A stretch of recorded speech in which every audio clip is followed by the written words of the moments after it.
इंसान जिसको सबसे ज़्यादा केयर करना चाहता है, जिसके साथ उसको अच्छा फील होता है, सेफ होता है, फील होता है, वैसे इंसान को वो सबसे ज़्यादा कभी कभी नुकसान करते हैं। अगर उनका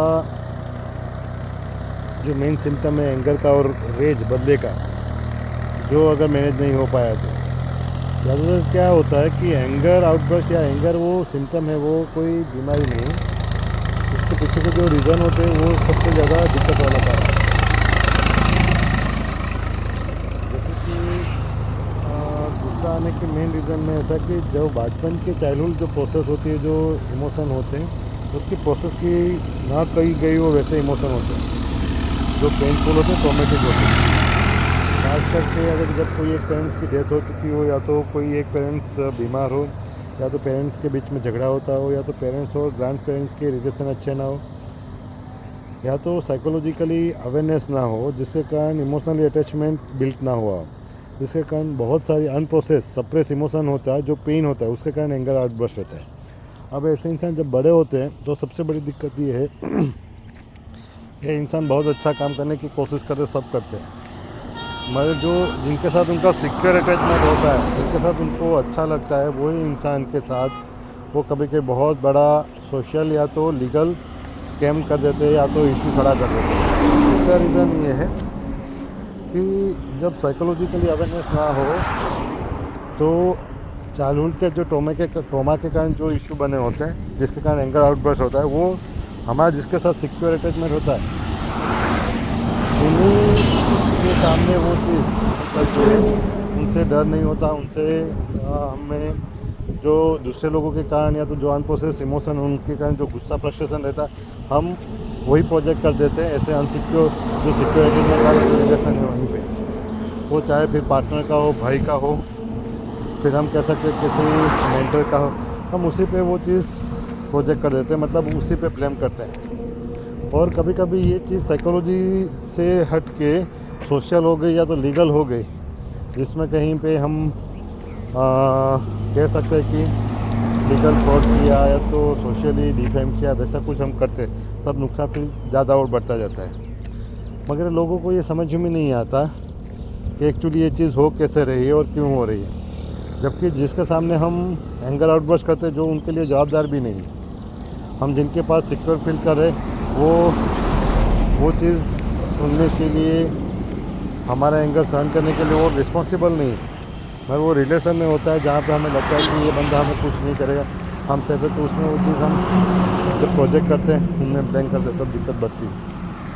तो इसमें एक लड़का और एक कपल अभी आए थे, तो उनका ऐसा था कि हर चीज़ में मुझे ये व्यक्ति प्रोटेक्ट करनी चाहिए, हर व्यक्ति हर चीज़ जो मेरे साथ गलत होती है उसके लिए ये जवाबदार है, और मुझे उसी पे गुस्सा ज़्यादा आता है, जबकि मैं जानता हूँ कि वो अच्छा है, तभी भी मुझे गुस्सा उसी पे आता है। तो वो रिलेशनशिप में कजिन ब्रदर में एक बंदा इतना मैच्योर था कि वो सहन कर पा रहा था, सहन करता था, समझा देता, जब दूसरा इतना अनप्रोसेस इमोशन पेन के साथ था कि जो खुद को भी समझ नहीं पा रहा था। अब दिक्कत ये है, अगर इस बच्चे में ऐसा था कि वो बच्चे के फादर की डेथ हो चुकी थी, उनके मदर के एक्स्ट्रा मैरिटल अफेयर थे डेथ के बाद, और ऐसा कह सकते कि सन के साथ, वो लड़के के साथ उनके मदर का कनेक्शन भी अच्छा नहीं था, और बाहर की दुनिया में भी लोगों का इतना कनेक्शन अच्छा नहीं था। उसके कारण ये बच्चे का एक सिक्योरिटी जो फील होनी चाहिए बच्चों में, रिलेशन में बच्चों को पेरेंट्स के साथ, वो उनको नहीं मिल पाई थी, जिसके कारण ऐसे बहुत सारी इमोशन थी जो उनकी सप्रेस हो चुकी थी,